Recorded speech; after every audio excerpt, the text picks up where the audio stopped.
The shelter creaked as the wind scraped its outer shell, a constant metallic groan that echoed through the dark. Somewhere deep inside, the cold had settled into the concrete, curling into the edges of things, blankets, breath, bones. But the cot in the corner was still warm. She had left the necklace there, a small thing, a locket, tarnished. No photo inside, only a piece of thread from the hem of her son's jacket tied in a careful knot. It rested on a thin gray sheet, as if waiting for someone to remember what warmth used to feel like. No one saw her leave. Not really. The child on the cot had been sleeping, or pretending to. A flicker of breath in her chest, too still to be comfortable, too quiet to be unconscious. Maybe she'd heard the door open. Maybe she felt the cold rush in. But the mother didn't say goodbye. Outside, the snow had already started to bury the entrance. Her boots left shallow prints that faded before they reached the fence. A soldier noticed her, rifle lowered, eyes confused. She gave him nothing. No plea, no glance, no guilt. Behind her, the child stirred. A whisper escaped into the dim shelter air. "Mama?" But the door didn't open again, and the woman didn't turn around. From the fence, the soldier's voice cracked the silence. "You left her behind?" She didn't answer. Her hands were bare, her shoulders sagged, but her steps were steady. "You're insane," someone shouted from the tower. A rustle of breath from the crowd, those still clinging to moral outrage, as if it had weight anymore. She didn't respond, not with words. Instead, she pulled her scarf tighter and walked into the snow, farther from the warmth, farther from the cot where her own child had once slept, before the fever, before the screaming, before everything collapsed. They say the girl in the shelter survived. That someone came days later and found the necklace, still wrapped around her wrist. But that's not where this story begins. You can judge her. You can scream at the frostbitten silence she left behind. But before you do, listen, not to excuse her, but to understand. Before that necklace, before the wind, before the door closed behind her, there was peace. There was a kitchen. There was a boy who loved drawing rockets on the walls. There was a mother who once believed she'd never hurt anyone. This is her story, and it begins long before she chose to walk away. Before the sky turned gray, before the broadcast grew quiet, and long before the frost clung to every window, there was a life.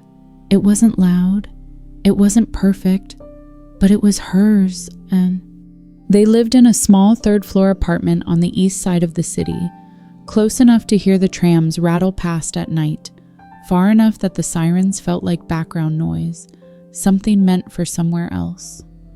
There was a potted plant on the kitchen windowsill that never quite grew straight. She watered it anyway.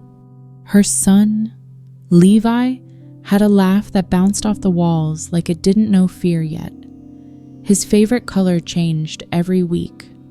One week, it was green because of a toy tank he'd seen at the market. The next, it was yellow, the color of warm toast. He'd told her he was 5 years old, curious about everything, and too young to read the headlines.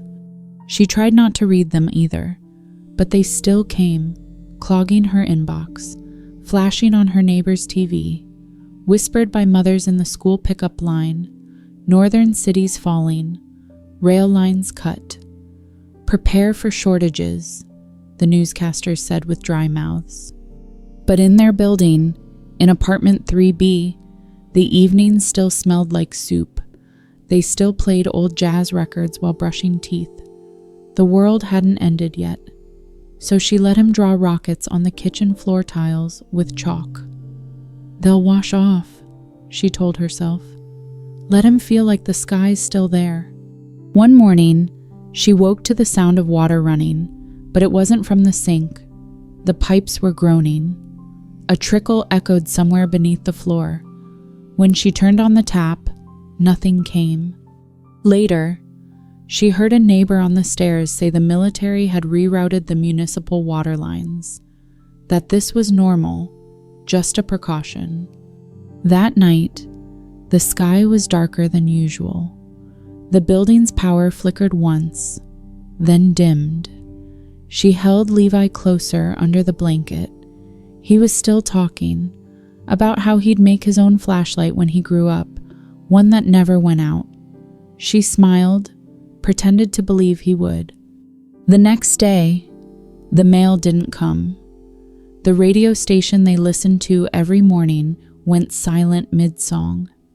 And at the market, she noticed something unspoken in the way people moved.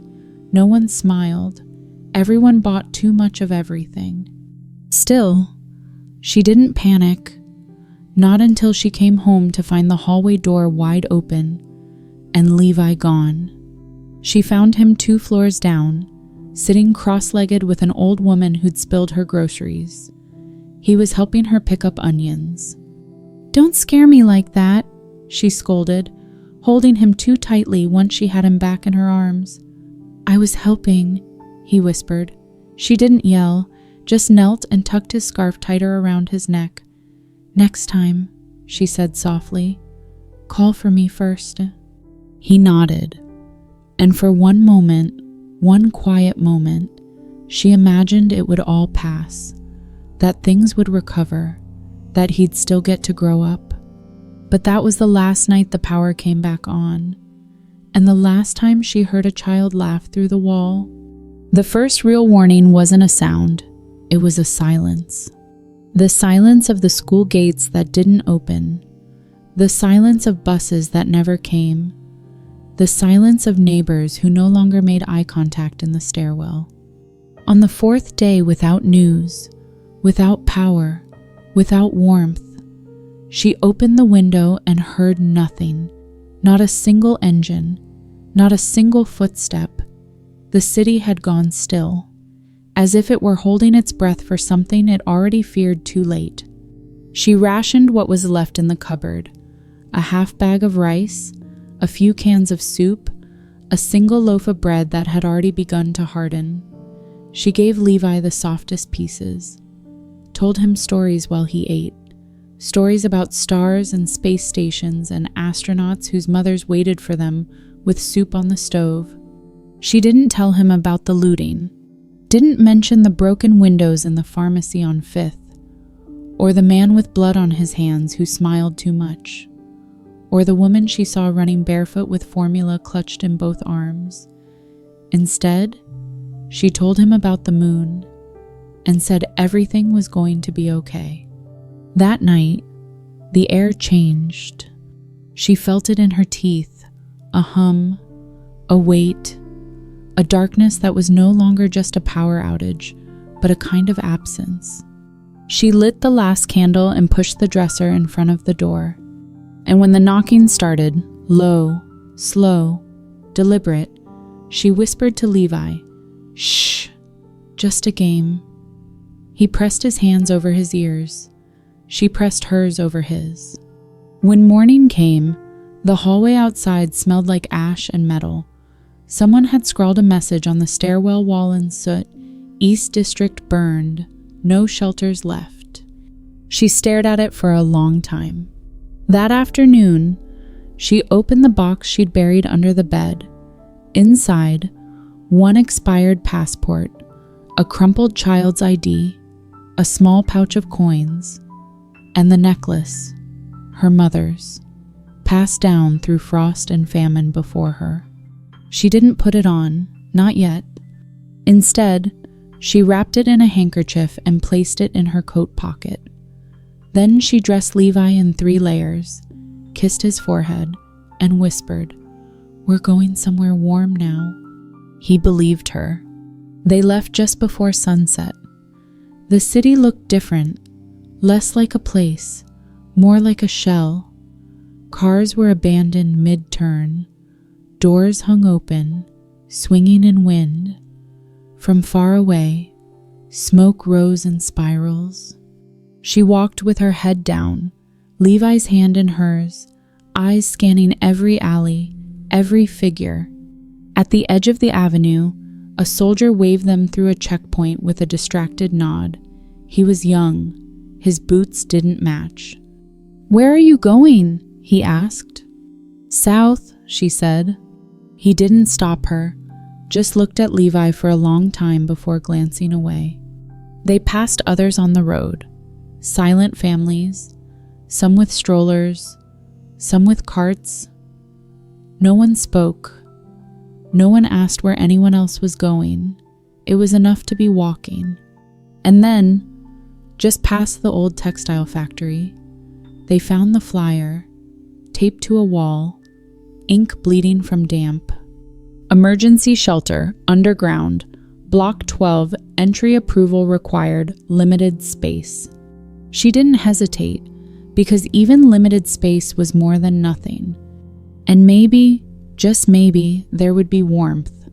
The entrance to Block 12 was hidden behind what used to be a municipal records building.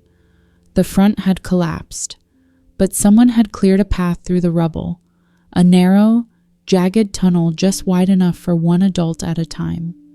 A hand-painted arrow pointed down into the dark. She tightened Levi's scarf and whispered, "Almost there." He didn't answer. He was tired, his small feet dragging more than stepping. The walk had taken its toll. Two men stood at the entrance, armed, not with guns, but with clubs and rusted metal pipes. One had a clipboard. The other just watched them without blinking. "Name?" the one with the clipboard asked. She gave her first name. He glanced down, flipped through pages, then looked at Levi. "Boy's yours?" "Yes." The man nodded, then paused. "Only room for one," he said. Her stomach went hollow. There was a flyer. "There were hundreds of flyers," he said coldly. "Doesn't mean we have hundreds of beds." Levi clung tighter to her leg. His fingers were shaking, though his face stayed calm, almost too calm, as if he sensed something in her silence. "I'll wait," she said. "There must be turnover." The man stared at her for a long time. Then, maybe out of pity or weariness, he scratched something onto the page. "We'll make space, one cot, shared corner. If he makes noise, he gets moved." She nodded, didn't breathe until the man stepped aside. Inside it was warmer, barely. A stale, body-warmed air, thick with coughs and old blankets.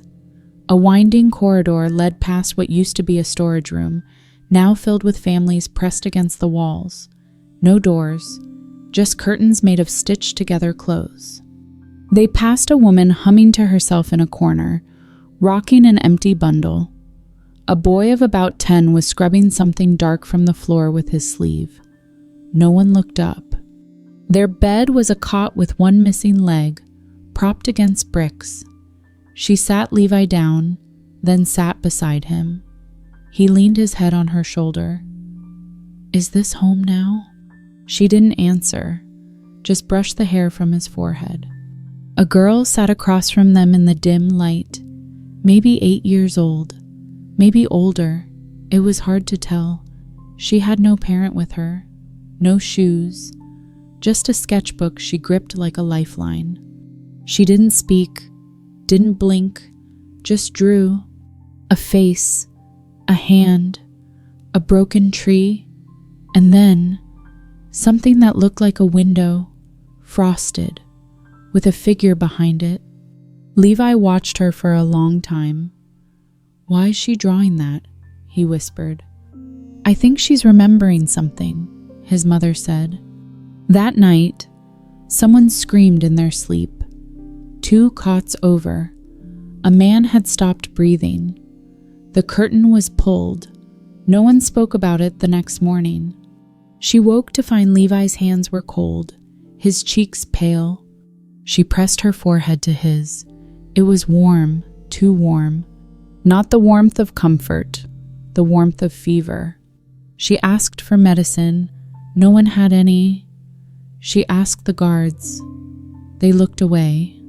Someone whispered that a child had died the week before, that they'd removed the body at night, so no one would panic.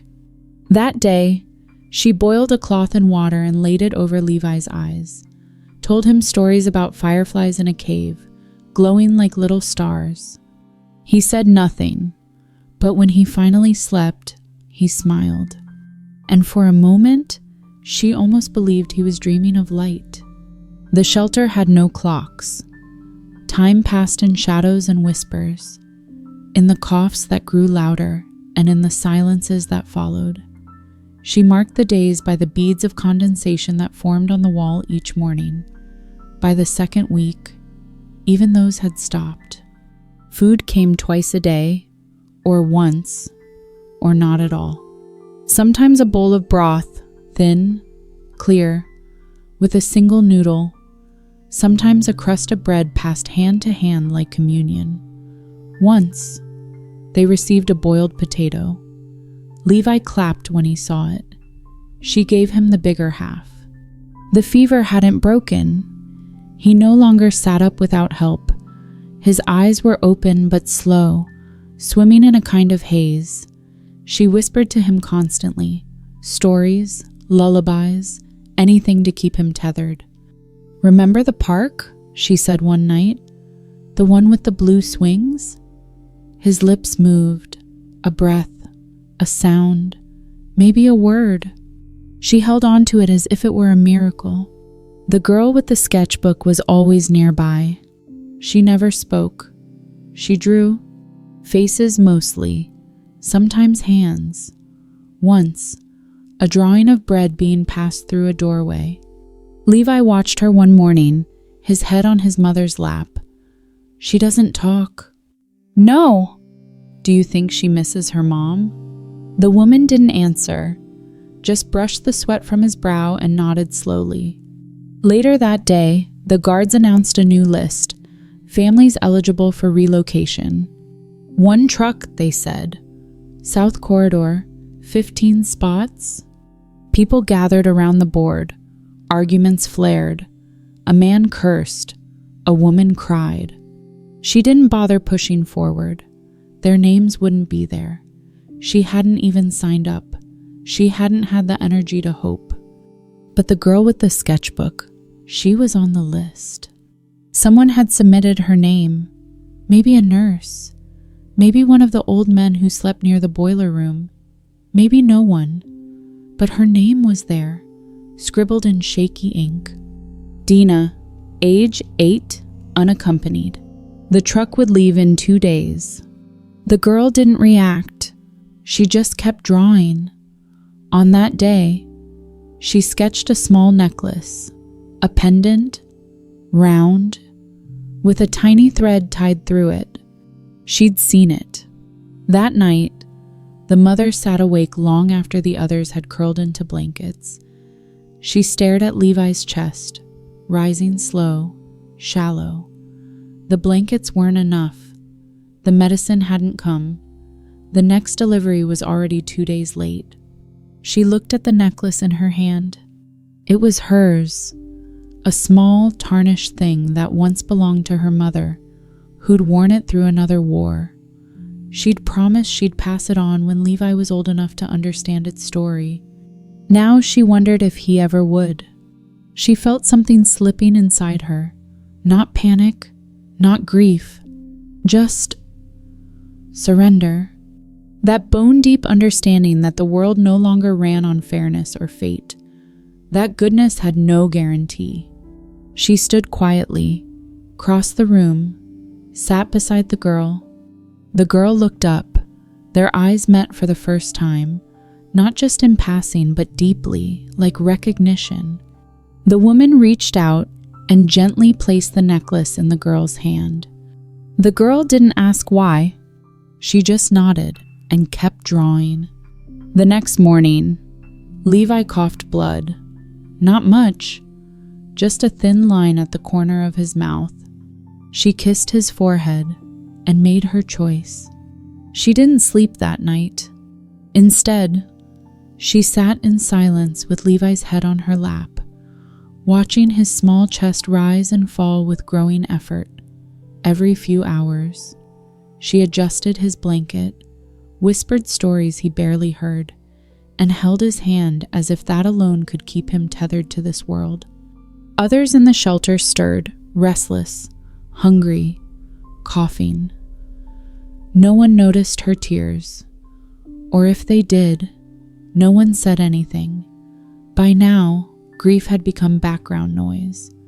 Sometime near dawn, she rose. She walked carefully through the shelter, past the rows of sleeping bodies, the makeshift curtains made of shirts and blankets, the dim emergency lantern flickering on the wall. The guards were asleep, their breath heavy and even. A draft blew in through a crack near the ceiling, carrying with it the scent of smoke and thawing rot. She stood over the cot where the girl, Dina, slept. The sketchbook was still clutched in her arms. A fresh drawing on the open page, a woman's hand holding a door slightly ajar, light spilling from the other side. The lines were shaky, but the meaning was clear. The woman sat down beside her and slowly unwrapped a cloth bundle from her coat. Inside was a spare shirt, clean, folded, and hidden since the day they arrived, and tucked within that, Levi's papers, a scrap of a child's ID, and a folded note she'd written weeks ago but never had the strength to give anyone. It was meant for whoever found him if she didn't survive. Now she tore that note in half and began to write a new one. Later that day, the guards made their rounds, calling out names for evacuation prep. Dina, age 8, sector 2 cot, corner bed. The girl looked up, confused, clutching her sketchbook tighter. The woman nodded gently from across the room. She motioned for the girl to come, helped her into warmer clothes, Levi's backup sweater, the clean spare shirt. Then, quietly, she slipped the ID papers into the girl's pocket, tied the necklace around her wrist, handed her the letter, folded, sealed with a button from her own coat. The girl hesitated, then whispered something so soft it was nearly lost in the rustling of the shelter. "Are you sure?" The woman nodded. She didn't explain, didn't say my son won't make it, didn't say you have a chance, didn't say please remember me. She just smiled, a quiet, aching smile, and guided the girl to the waiting guard. The truck was already half filled when they reached the hallway exit. Families stood in line, some holding hands too tightly, others pretending this was just another checkpoint. The guard frowned. "Where's her escort?" "She's unaccompanied," the woman said, her voice steady. "But I've pre-cleared her." He looked down at the ID, then at the girl. The photo didn't match, but the name did. He squinted, then shrugged. No one checks once they're past the barricade anyway. She helped the girl climb aboard, handed her the sketchbook, and just before the truck doors closed, she whispered, "Draw something warm, something that remembers." The girl nodded, sat near the back, didn't wave. The engine groaned to life, and then, just like that, she was gone. The woman stood for a long time, staring at the empty space the truck left behind, then turned and walked back into the dark. Back to Levi. The shelter felt smaller when she returned. The girl's absence left a strange, hollow space, an echo that hummed quietly beneath the silence. The cot across from theirs sat empty now, the sketchbook gone, the warmth of a second presence fading into the cold stone floor. Levi was awake, barely. His eyes opened when he heard her approach, but they didn't focus. She sat beside him, brushing strands of damp hair from his face. His forehead was still hot, his breath shallow and uneven. She dipped the rag into what remained of their water and dabbed his cheeks. "I saw the truck," he whispered. His voice was paper thin. She paused. The girl, she left." A beat, then she nodded. "Yes, she got a seat." "She didn't have papers," he murmured. She smiled faintly. "She does now." He blinked slowly. "You gave her mine." Her heart stilled. For a moment, she couldn't breathe. He was 5, but war ages children faster than seasons ever could. She opened her mouth, but nothing came out. Levi's gaze stayed on her, unfocused but steady in the way only children in pain can be, somewhere between acceptance and understanding. "You're not mad?" she finally asked. "No," he whispered. "She was more cold than me." He tried to smile, but it didn't last. He closed his eyes again. She curled around him like a blanket, her arms forming a shield, as if she could hold off the inevitable just a little longer. The next day, the ration carts skipped their wing. No one complained. Complaints didn't matter anymore. She stayed beside Levi, humming softly, a tune from some forgotten childhood show, one he used to hum while brushing his teeth with too much foam. He didn't respond, but his fingers twitched when she touched his wrist. A guard passed by. She stood. "Please," she said, "is there any medicine, anything left?" The guard didn't even stop walking. If he's not on the evac list, he's not a priority. She didn't argue, didn't scream, didn't cry. She just sat back down, wrapped Levi in the last blanket, and told him a story about stars falling into oceans and turning into glowing fish. At some point, he whispered, "Mama." She looked down, but he wasn't awake. He never would be again. She didn't scream, didn't sob, didn't move for a long time. Only after the room had emptied a little, people shifting to collect scraps, guards changing watch, did she rise. She kissed Levi's forehead, straightened his blanket, and carefully, gently, placed the necklace on the cot beside him.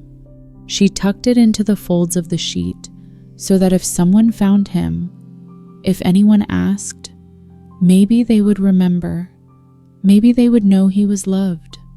Then she walked to the door, not slowly, not dramatically, just walked. The guard at the exit didn't stop her. He looked up briefly, then looked away. Maybe he knew. She climbed the concrete steps, opened the metal hatch, let the cold air hit her face like a slap, and stepped out into the snow. No bags, no coat, no hesitation.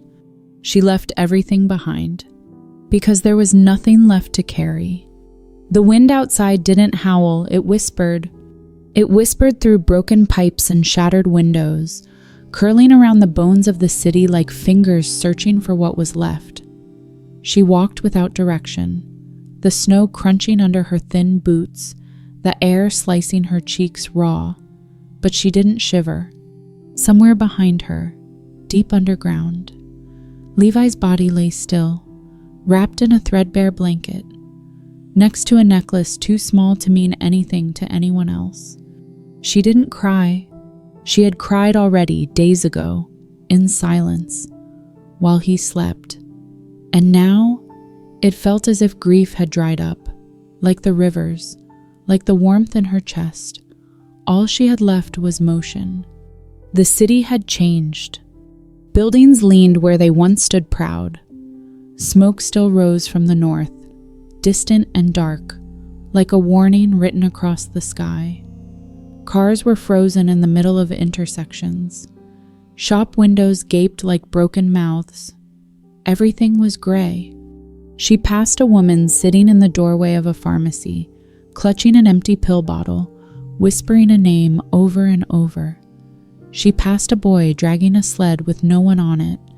She passed a dog, dead, curled up beside a traffic light still blinking red. None of them looked at her, and she didn't look back. By midday, the wind began to carry voices, soft at first, then clearer. A checkpoint, a cluster of people, soldiers, a vehicle, maybe another truck. She stopped in the shadows of a burned-out store and watched. A woman screamed as a soldier pulled her child back. "He's too young," she cried. "You can't separate us." The soldier's jaw clenched. "It's protocol." The woman dropped to her knees, sobbing. The child didn't scream, just looked down at his feet, like it was happening to someone else. Something inside the mother watching cracked open, not like glass, like ice. Slow, irreversible. She stepped out from the shadows, walked toward them, not with speed, but with that same quiet determination she'd used in the shelter, the kind that looked like calm but felt like freefall. The soldier turned. "Ma'am," he barked, "you're not authorized here." She didn't stop, didn't flinch, just reached into her pocket and pulled out the half note, the one she hadn't used. The soldier took it, read it quickly, then frowned. "This is incomplete. It doesn't—" She interrupted. "That boy," she said, nodding to the child. "He's alone now." The woman still on her knees looked up, confusion and hope clashing across her face. "I'll go with him," the mother said. The soldier hesitated, looked from the boy to her. "You're volunteering to take his place?" She didn't answer, only extended her hand to the boy. He stared at her, not understanding, not yet. Then the soldier shrugged. "Fine, we're full anyway. If she wants to stay, let her." The child was pulled toward the truck, and she stayed behind. The woman, his real mother, looked at her, mouth open, no words. The truck roared to life, doors slammed, and again, they were gone. She turned back to the city. Another child had been saved, and this time, she didn't feel empty. Just cold, just tired. She found a bench near an old tram stop, half covered in snow, sat down, leaned back, closed her eyes, and for a moment, she imagined a sky full of stars, and a boy tracing rockets on the kitchen floor with chalk, and a world where mothers never had to choose. The sky began to dim, not with night, but with ash. Snow mixed with soot drifted from above, clinging to buildings, hair, lashes. The city looked like it was being erased slowly, grain by grain, as if it had never been alive at all. And in that stillness, the woman sat, unmoving, watching nothing. Her hands were cracked, her breath visible in short, slow bursts. She no longer felt her feet. She had no destination now, no sun, no shelter, only a name no one would ask for, and a necklace she had already given away. Time passed. She didn't count it. At some point, she heard movement behind her, soft steps in snow, cautious. She turned. It was a child, not Levi, not Dina, a boy, maybe 7 or 8, wrapped in a coat too big for his frame, dragging a bucket behind him. He stopped when he saw her. They looked at each other. He didn't ask who she was. She didn't ask where his parents had gone. Instead, she said, "Are you cold?" He nodded. She opened her coat, just slightly, and patted the space beside her. He approached slowly, as if uncertain whether she was real. When he sat beside her, she wrapped her arm around his shoulders. His body shivered against hers, the kind of shiver that goes deep, that doesn't leave even with fire. "Where are you going?" she asked softly. He shook his head. "Nowhere." They sat like that, saying nothing more. After a while, he pulled something from his coat pocket, a crumpled piece of bread, half frozen, the crust hard. He held it out. She stared and took it. They shared it in silence, chewing slowly, tasting nothing. But the gesture mattered. It reminded her that something tender still existed, even here, even now. Later, they found an abandoned kiosk with a broken door. She guided him inside. It was warmer, sheltered from the wind. She wrapped him in a tarp, tucked newspaper around his legs, watched his eyes grow heavy. He murmured something as he drifted off. A name? Maybe? A place? Or maybe it was nothing at all. She didn't ask, didn't need to. She just stayed beside him. And as she listened to his breathing, even, steady, alive, her own heart remembered its rhythm. Not joy, not hope, but something like peace. At dawn, she tore a scrap from a faded magazine, found a pencil stub on the kiosk floor, and began to write. Not a letter to Levi, not a confession, just a line. If you're alive, then I did something right. She folded it, placed it in the pocket of the sleeping boy. Not so he would read it, but so someone, someday, might, and maybe they would understand. The boy woke with frost around his lashes and her hand still resting lightly on his shoulder. He blinked once, then tucked the paper she had left in his pocket without reading it. Perhaps he couldn't yet. Perhaps he wouldn't remember her words. But he felt something in the way she looked at him, something like a lullaby hummed without sound. She helped him stand, brushed snow from his sleeves, and offered half of her scarf. He took it. He didn't ask where she came from, and she didn't ask where he was going. Questions were luxuries for a world that no longer existed. They stepped back into the gray. Outside, the city moved in fragments. A woman pulling a sled with broken wheels. A soldier asleep on his feet. A couple arguing in whispers over a single ration can, too loud for how quiet the streets had become. She and the boy walked with no destination, their breath curling in the frigid air like ghosts. They passed a mural, bright colors barely visible beneath grime and scorch marks, a painting of a family holding hands. The mother's face had been scraped away. She stopped, stared. The boy tugged her sleeve. "Are you okay?" She nodded, just remembering something. They moved on. Around midday, they heard the trucks. 2 of them, farther south, bigger than the ones before, painted with the faded markings of foreign aid. They rumbled through the streets like beasts, loud and uncaring. People rushed from alleys and rooftops to meet them, forming lines, pushing, shouting names, waving scraps of paper. She pulled the boy back into a doorway, watching. She didn't trust trucks anymore. One by one, names were read, papers checked.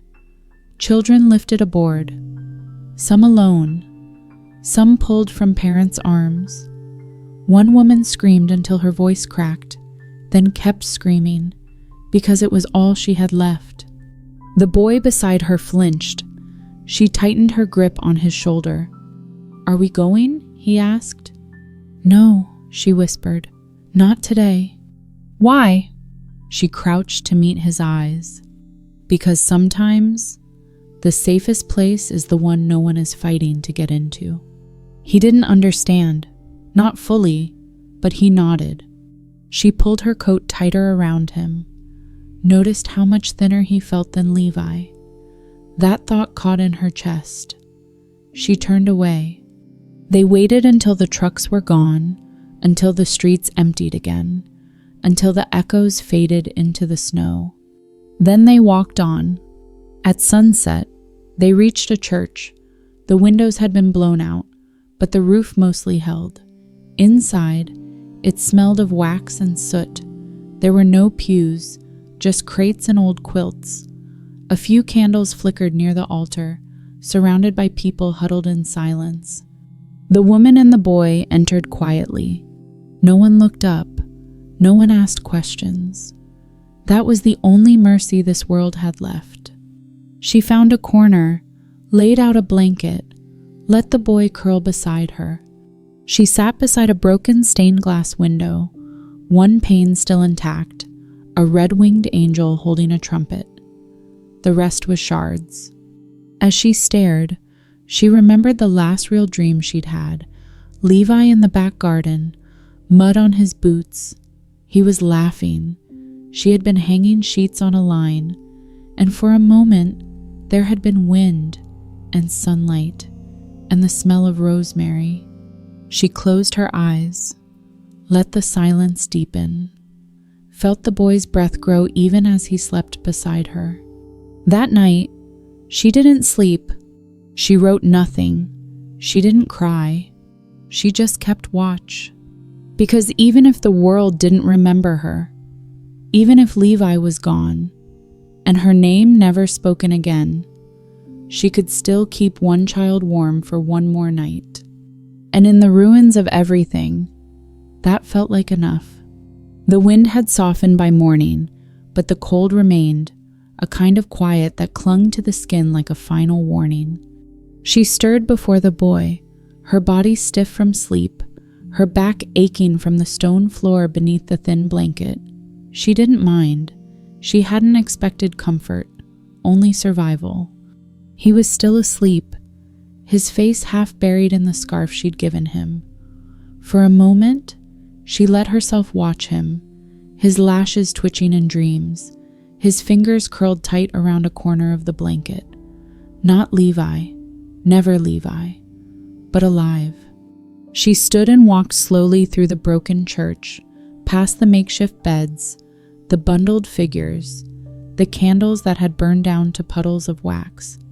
She didn't pray, but she lit one anyway, took the last match from her coat, struck it, and touched it to the wick. It flared briefly, then settled into a soft glow. For Levi, for the girl, for the version of herself that had once believed she could keep everyone safe. Outside, a noise, distant, mechanical, a vehicle, but smaller, familiar. She stepped through the shattered doorway, narrowing her eyes. A military jeep, crawling down the street like it didn't want to be seen. She froze, watched. It stopped in front of the church. 2 soldiers stepped out, one older, the other barely more than a teenager. They wore no visible rank, just worn jackets and expressions too heavy for their youth. The younger one scanned the building. "We're picking up someone," he muttered. "Girl, 8 years old, drawing everything she sees." Her heart stopped. They had come for Dina. She stepped back into the shadow of the doorway, the flickering candlelight behind her casting long lines across the floor. The older soldier called out, "Anyone here know a girl named Dina? Evacuation clearance. We've got her space on the train. Final call." No one answered. She didn't move, didn't speak, just listened. The boy stirred behind her, sat up, blinked sleep from his eyes. "Is something wrong?" he whispered. She shook her head. "Go back to sleep." But her hands trembled. Because the girl was gone, and the papers weren't real, and the train wouldn't be expecting a drawing on the seat. They would expect a child. And she wasn't there. The soldiers muttered to themselves. One shrugged. Probably a mistake, or she didn't make it. The older one nodded. "Let's move." They left. The jeep rolled on. Another door shut behind the world. She sank to the floor, the candle flickering beside her. Her breath came in sharp, shallow pulls. A mistake. She had made a mistake. Because even if the girl had reached the truck, Even if she had survived the shelter, the lie she had woven, however well-intentioned, was now a thread unraveling into empty air. She had saved her, but the world had never promised to keep her safe. That night, as the church darkened again, she watched the boy sleep. He was thinner than the day before. He had coughed once, just once, but it echoed through her like a gunshot. She pressed her back against the wall, staring up at the cracked ceiling, the fractured face of the stained glass angel still watching over them both.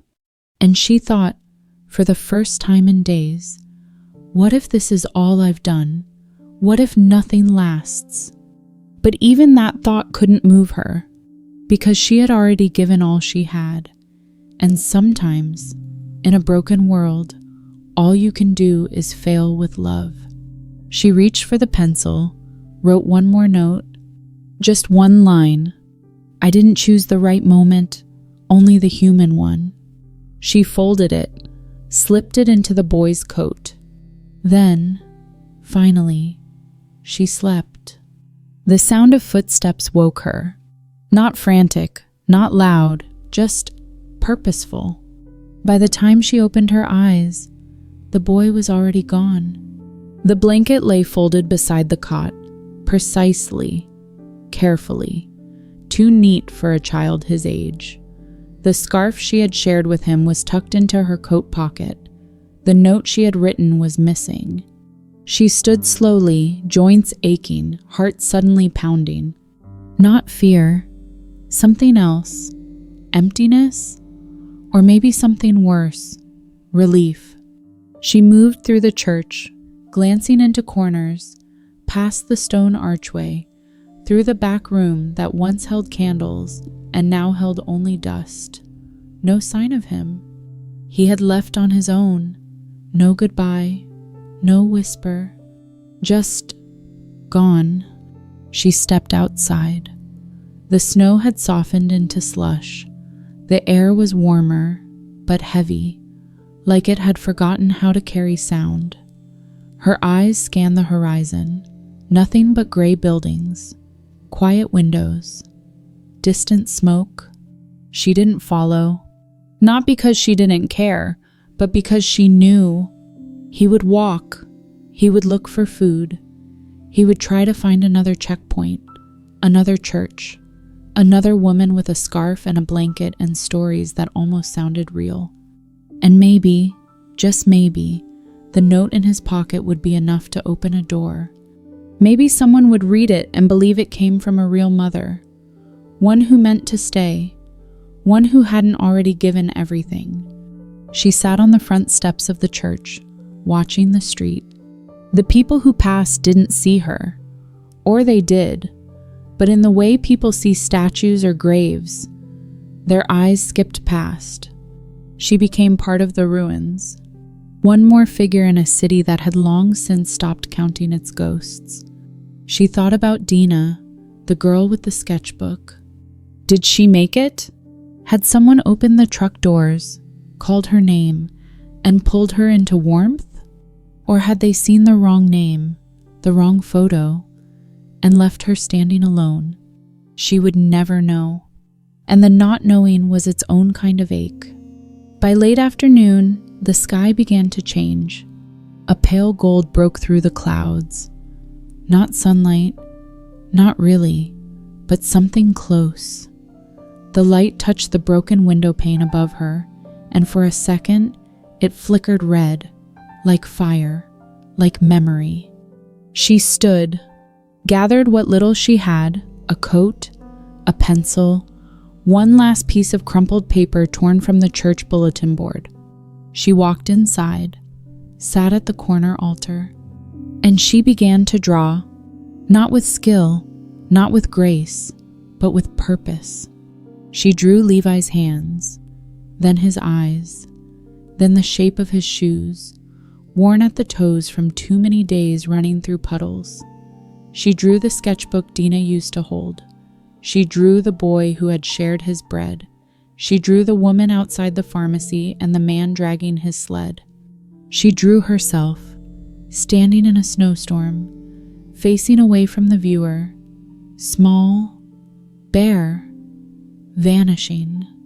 And last, she drew a necklace, just the outline, just the curve, wrapped around a child's wrist. When the candle burned down beside her, she stopped, folded the paper, tucked it under a corner of stone, and stood. Then she walked to the back of the church, where a narrow door led out into a thin, crooked alleyway lined with broken glass and soot-stained bricks. She didn't look back, because there was no one left to carry her memory. But there might be someone, someday, who found the drawing, who saw the necklace, and wondered. And in that wondering, she would live again. Snow returned that night, falling soft and steady, as if the sky had forgotten everything that had come before. She walked beneath it like a shadow, moving through alleys where windows no longer glowed and where doors had long stopped opening. The city no longer screamed, it barely whispered. And in that hush, she kept going, not toward safety, not toward redemption, but simply forward. At an intersection once known for its cafes, she found a burnt street sign still clinging to a pole. The letters were unreadable. Nearby, a child's tricycle lay half submerged in snow, rust eating its frame. She paused, not because she recognized the place, but because the silence here felt heavier, like grief had gathered in the corners and settled like dust. She sat down on the edge of the curb, pulled the scarf around her shoulders, folded her hands in her lap, and for the first time in days, she thought of her own mother. She couldn't remember her voice anymore, just fragments, the rhythm of her steps, the way she hummed when slicing vegetables, the scent of mint tea in winter, and the necklace, the one she had passed on. 3 generations of women had worn it, and now it lived on a wrist of a girl she would likely never see again. That was the legacy, not a name, not a photograph, but a worn, thread-wrapped necklace passed between fingers in the cold. The snow deepened. She stood, her legs ached, but she moved without hesitation. Near the edge of the old city, she found what used to be a train yard. The tracks were buried, the cars long since looted, but in one car, its roof partially collapsed, someone had painted something across the inside wall in thick black strokes. She stepped closer. It was a mural. Faces. Dozens of them. All different. Some smiling, some screaming, some simply looking. At the center, a woman behind a window, her hand pressed against the glass. And at the very bottom, a small caption, scrawled almost like an afterthought. Drawn from memory, for the one who stayed. She froze. Her chest tightened. Her hand trembled as it touched the image. The style was rough, childlike, but it was unmistakable. Dina had drawn it. She was alive, somewhere on some wall, in some warm place where people had begun to hope again. Dina had remembered, not the face, but the feeling, and she had left it behind, proof that something endured.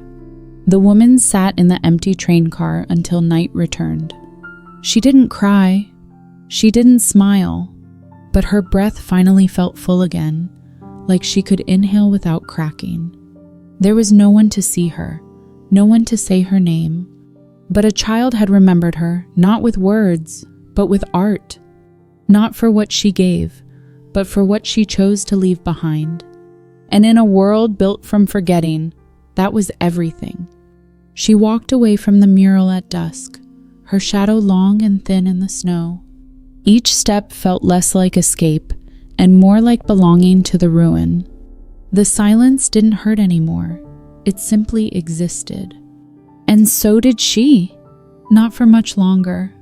But long enough. That night, the wind rose again, sharp, dry, mournful. She found shelter beneath an overhang near the remains of a factory. Its brick walls were crumbling, half buried in ash, but the corner held.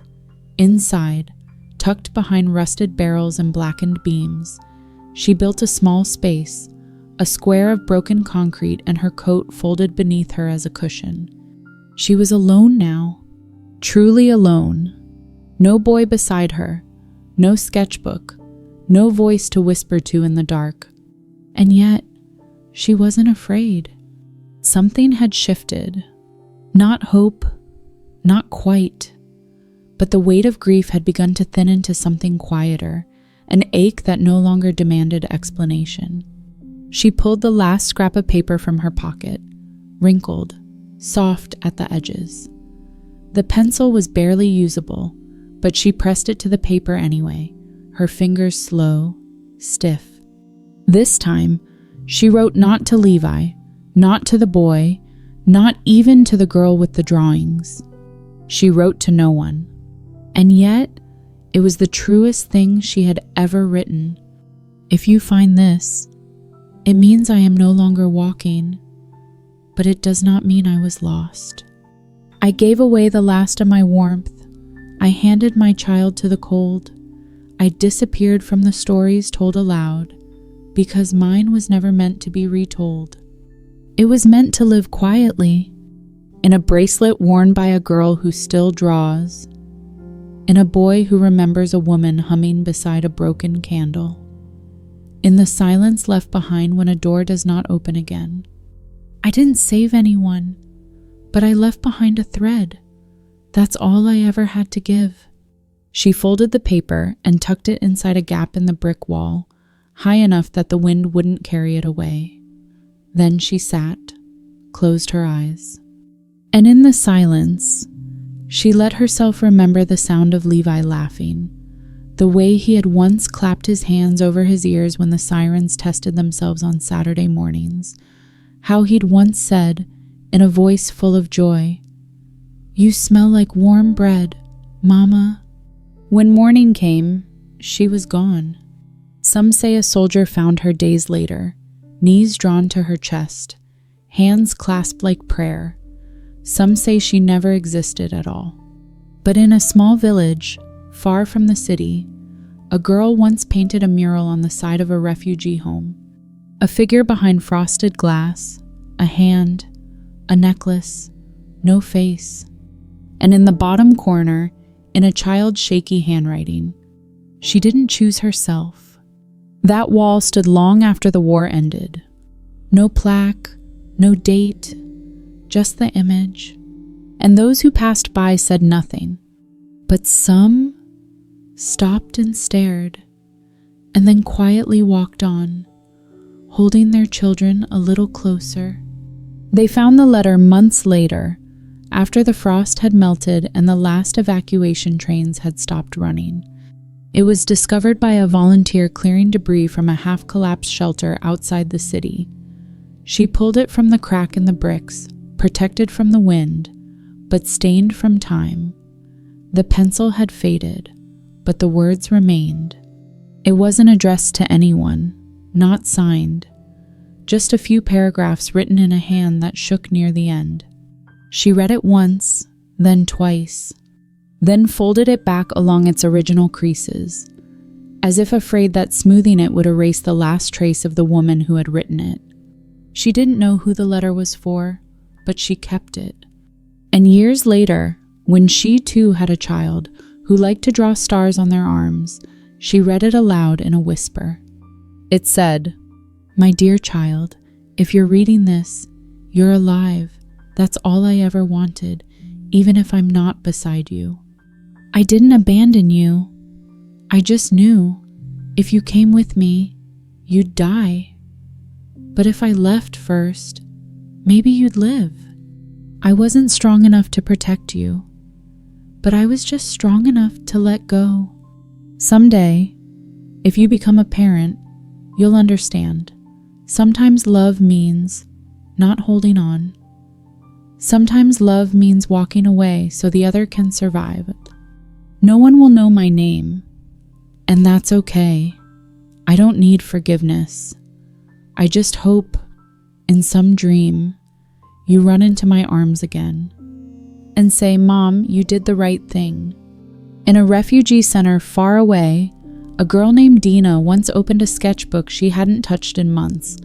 The last page had a drawing, a woman behind a bunker window, her hand pressed to the glass, lips parted like she wanted to say one last thing, but never did.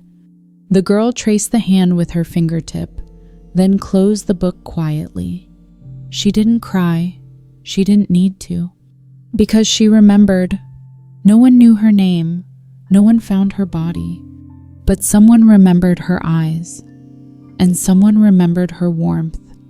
And someone remembered the way her stories sounded in the dark. And in a world once shattered by silence, just one memory like that was enough to start the healing. If this story reached a quiet place in you, the kind that remembers, even when it hurts, then maybe stay a little longer. Subscribe for more stories that honor the ones we never speak about, the ones who didn't make the headlines, but made impossible choices in impossible times. And if you have a memory of someone who sacrificed quietly, someone whose name faded before their meaning did, leave a comment. Sometimes we don't need answers, just echoes. You're not alone here. This space is for remembering. So take a deep breath, hold someone close, and come back next time. There's more to tell.